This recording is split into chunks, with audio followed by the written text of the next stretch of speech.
Shalom and welcome. I'm Diane Rauchwerger, the Librarian of Congregation Beth, and I have a story about Israel for you. This is called Joshua's Dream, A Journey to the Land of Israel by Sheila F. Siegel, illustrated by Joel Iskowitz.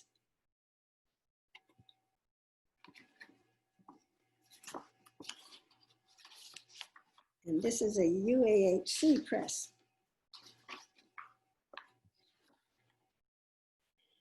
Tell me again about Great Aunt Rivka, Joshua said to his mother. One of his favorite stories was about his grandfather's sister who went to Israel as a young woman to help make the desert bloom.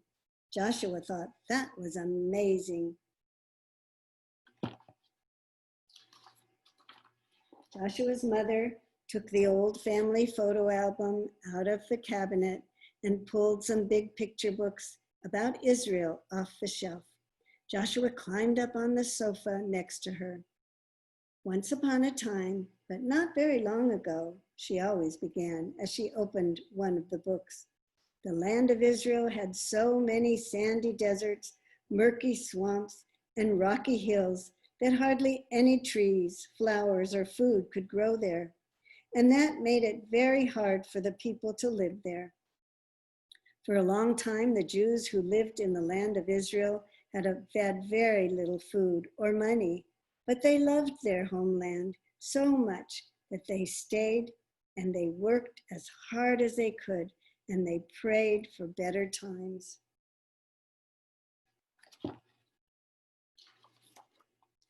Then, almost 100 years ago, many Jews who lived in Europe, the United States, and other countries held a big meeting. They decided to do everything they could to make Eretz Yisrael, the land of Israel, a better place for Jews to live.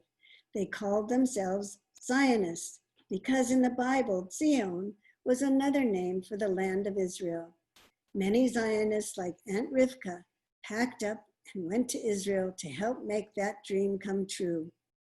But how could they make things grow in the desert? Joshua asked. Well, it took a lot of new ideas, a lot of courage, and a lot of hard work, his mother said. Many people did not believe that it was possible, but before long, the Zionist settlers began to make miracles happen.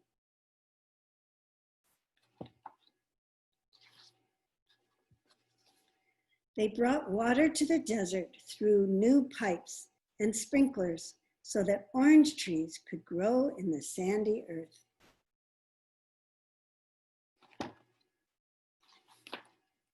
They drained the swamps and planted seeds so that animals could graze on new grass.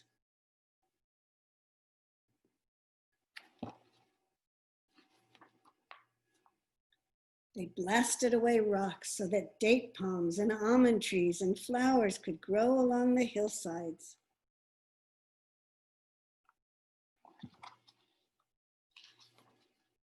And they built a city by the sea on dunes of sand.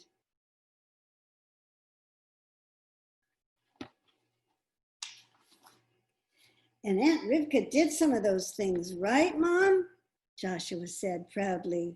She sure did, his mother said. Aunt Rivka was brave and strong, and she believed in her dreams. So in 1906, when she was only 20 years old, she went to Israel to help start a tiny farming village.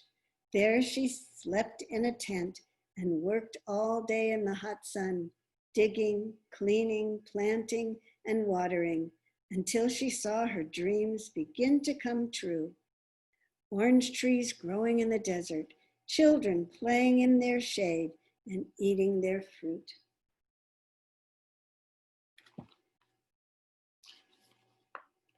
As the years passed, Aunt Rivka's village grew and Israel became a strong country with more people and more trees each year. In Israel today, Jews are still moving to the desert wilderness and the rocky hills to make them bloom with new trees and to build new villages full of people.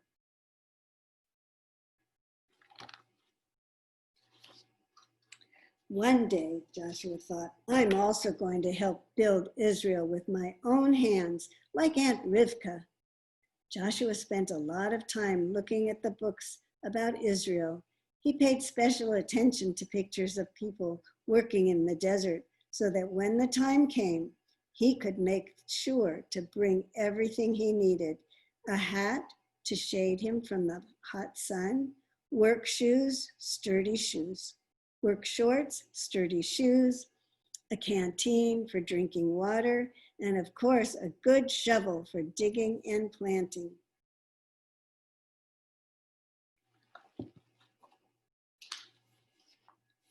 Then one day his mother surprised him.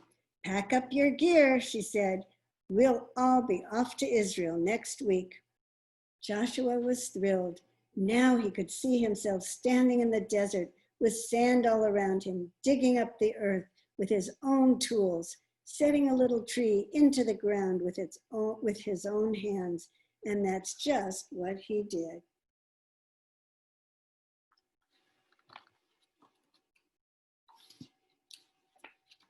One hot and windy morning in June, Joshua stood at the edge of a small forest, right in the middle of the Negev desert. The forest was only 3 years old, but already there were 1,000 trees. Many of them were very tall. The forester who guards the forest and takes care of the trees gave Joshua a tiny Jerusalem pine tree. We grow the trees in our nursery for almost 1 year, the forester told Joshua, until they are strong enough to be brought outside. This one is just ready for planting, and here's a good spot.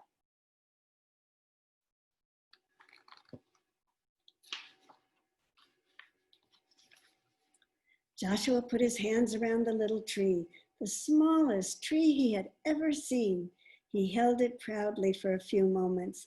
Then gently he put it down beside him. With his shovel, he dug a hole in the dry and rocky soil. Next, he carefully set the little tree into the hole he had made for it. The tree wobbled in the wind as Joshua scooped up the soil with his shovel and placed some of it around and over the roots. Then with his hands, he piled more sand around the base and patted it down until the little tree stood steadily against the wind, ready to live and grow in the outdoors. I did it, he laughed as he jumped to his feet.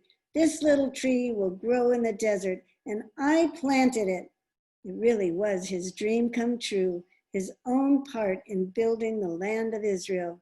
And he knew even then that one day he would come back to do much more.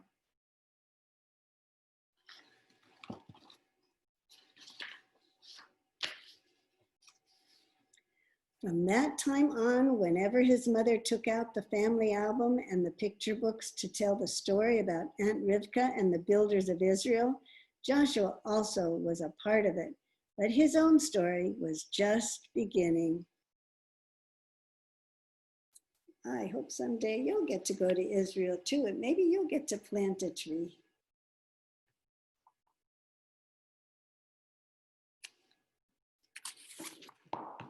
Oh. Okay, shalom, and welcome to my living room. I'm going to tell you a Shabbat story today.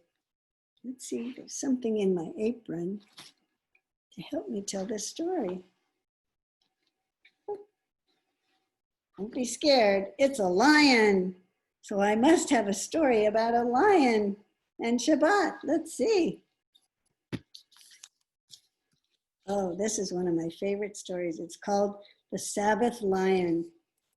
It's a Jewish folk tale from Algeria, retold by Howard Schwartz and Barbara Rush and illustrated by Stephen Pfizer. And it's published by HarperCollins.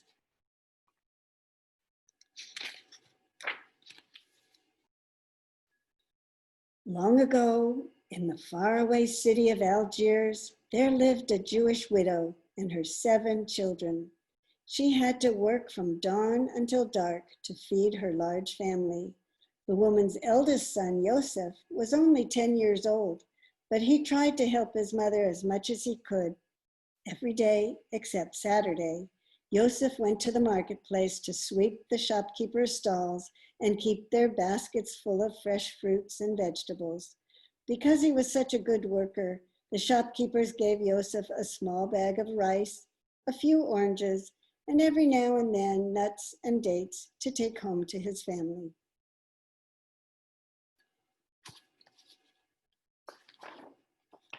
Young Yosef rested only on the Sabbath.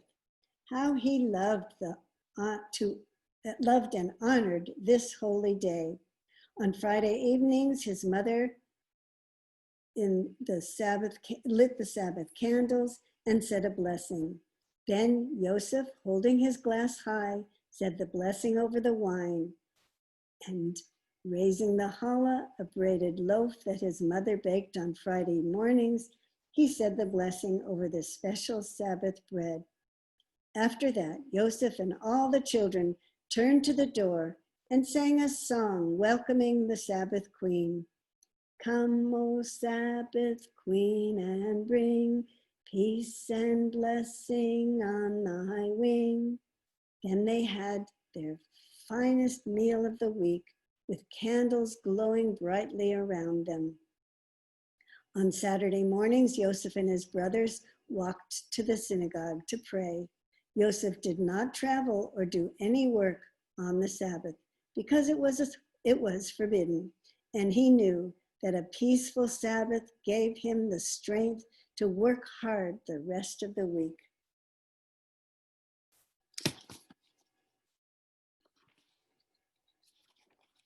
One day, when Yosef was working in the market, he saw a stranger speaking to one of the shopkeepers. He overheard the man ask whether a certain family could be found. Yosef ran over. "That's my family," he cried. "Let me lead you to my house." And when they arrived there, the stranger handed Yosef's mother a letter. Then he bowed and left. Yosef's mother read the letter and turned pale. "What's the matter, mother?" the children asked. Their mother answered, "Strange news has come our way. It seems that your father had an uncle who lived in the city of Cairo in the land of Egypt. And when he died, there was no one to leave his fortune. So he left it to us." Hearing this, the children gasped. Soon they would have money for food and maybe even a few new clothes.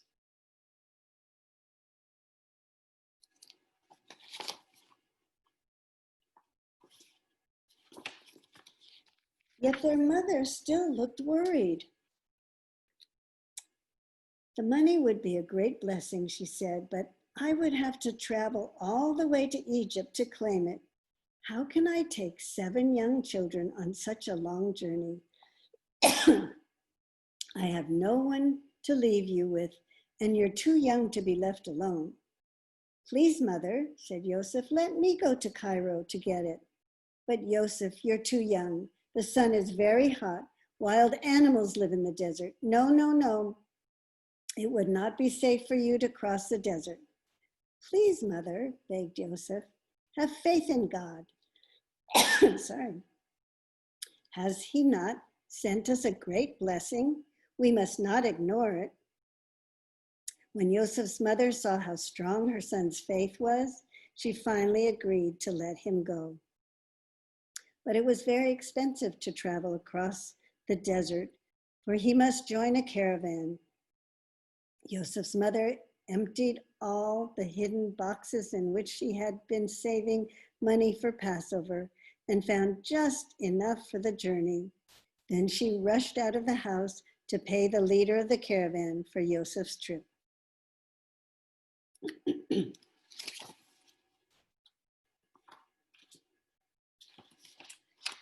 Because Yosef would not travel on the Sabbath, she asked the caravan leader if he would agree to rest on the Sabbath day.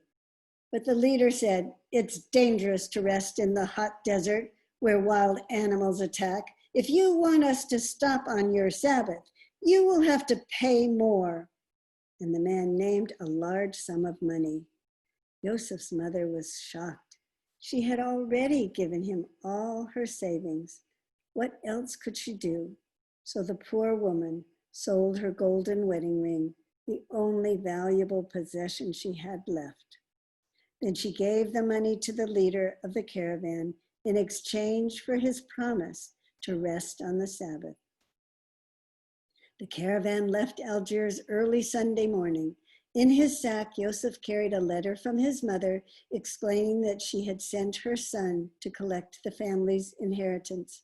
He also took a pouch with candles, a small bottle of wine, a wine cup, and a little challah his mother had baked so he could celebrate the Sabbath, even when he was far from home.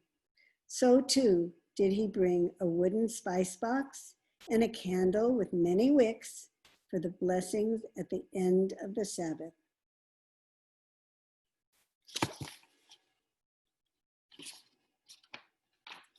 The caravan trudged through the hot desert. Everywhere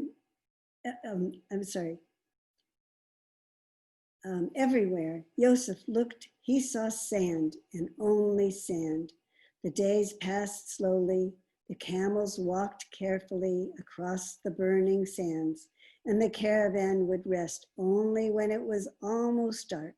Then Joseph would climb down from his camel and help the men set up the tents for the night and gather brush for the campfire.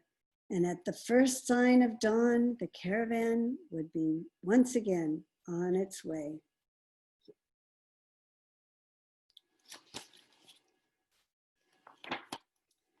Six long days passed, and finally it was Friday afternoon, almost the eve of the Sabbath. Joseph went to the leader of the caravan to remind him of their agreement. "What agreement?" the man asked, much to Joseph's dismay. "I don't know of any agreement." "Why, my mother sold her wedding ring and paid you to stop on the Sabbath. You promised," shouted Joseph, beginning to cry. The leader of the caravan stared boldly into Joseph's eyes.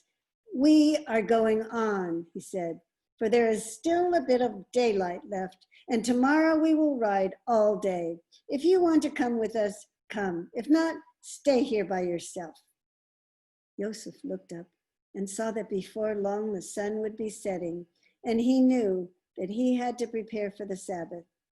"Well, are you coming?" asked the caravan leader, his voice nasty and impatient. Poor Joseph wanted to continue with the caravan where he would be safe, but no matter what the dangers were, even if he were to be lost in the desert forever, Joseph could never disobey the laws of the Sabbath, and so his answer to the leader was firm. "No, I'm not coming. Go on without me. I must stay behind." And as the camels of the caravan left, he watched them disappear into the distance until he could see nothing but a cloud of dust.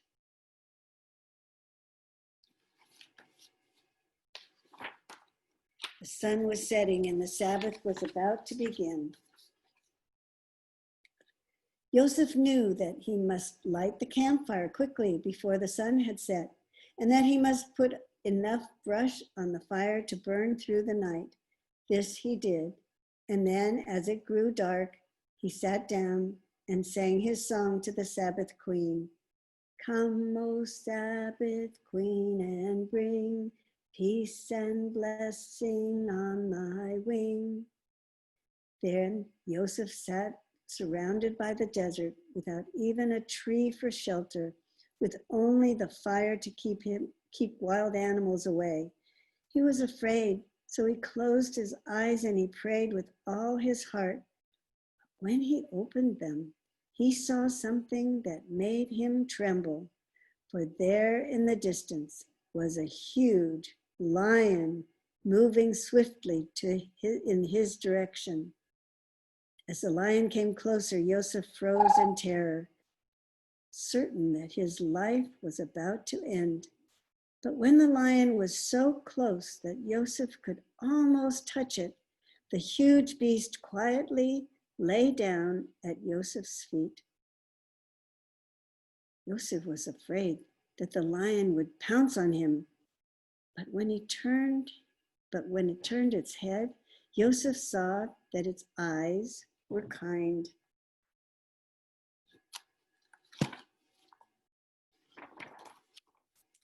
Then he opened his pouch and he took out the candles, the challah, the wine, and the wine cup.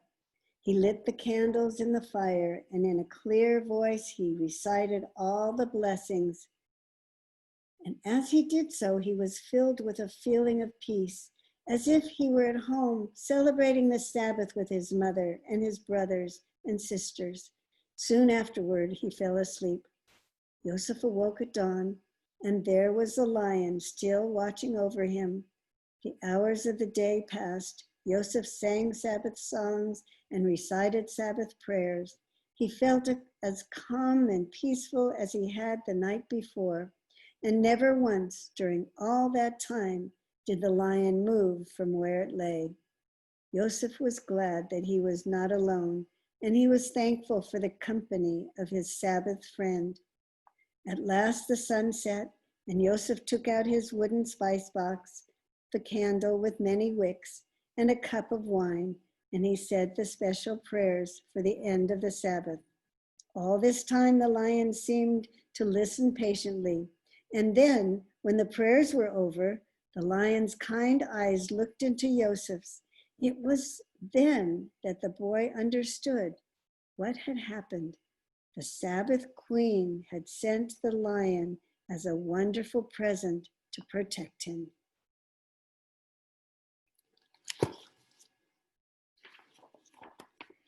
He stroked the lion's mane and put his arms around its neck. The lion brushed its tail against its back, which was the lion's way of telling Joseph that it wanted him to mount. And no sooner did Joseph do so than the lion raced off across the desert with the boy clinging to his mane, while the moon and the stars lit their way. Soon they arrived at an oasis where there were lush fig trees and a clear, fresh water pool. After a long, cool drink and a meal of figs, Joseph felt much better. He said a prayer of thanks, and then he and the lion set off again.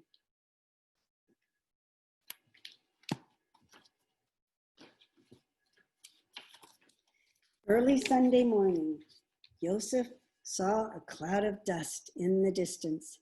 It was the caravan. The lion had caught up with it in only one night. Now, when the travelers saw a great lion with someone riding on, they were terrified. They quickly threw themselves down before Joseph, afraid the lion would devour them all. The caravan leader watched in fear as the lion brought Joseph directly to him. In a shaky voice, he welcomed Joseph back and asked him to be the new leader. He also gave back every penny Joseph's mother had paid him, and never again did he break a promise as long as he lived.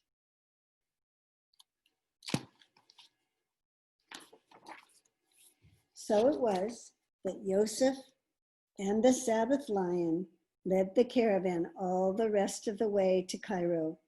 There they rode through the narrow streets where people screamed and scattered this way and that, running from the huge beast coming toward them. Soon the lion with the boy still on its back arrived at the office where Joseph was to collect the money. From their hiding places, everyone watched in amazement as the lion stood guard and Joseph went inside. A short time later, clutching 2 bags of silver coins, he came back outside, jumped on the lion's back, and rode away.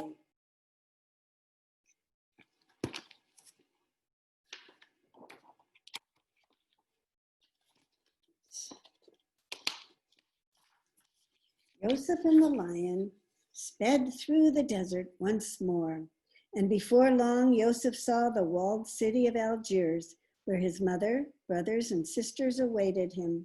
Suddenly, the lion stopped. Joseph knew that the lion had completed its task. The time had come to bid his friend goodbye. He petted the lion and hugged it hard. The lion nodded as it rubbed against Joseph. Then it ran off into the desert and disappeared. With one last look behind him, Joseph passed through the gates of the city and hurried down the streets of Algiers to his home.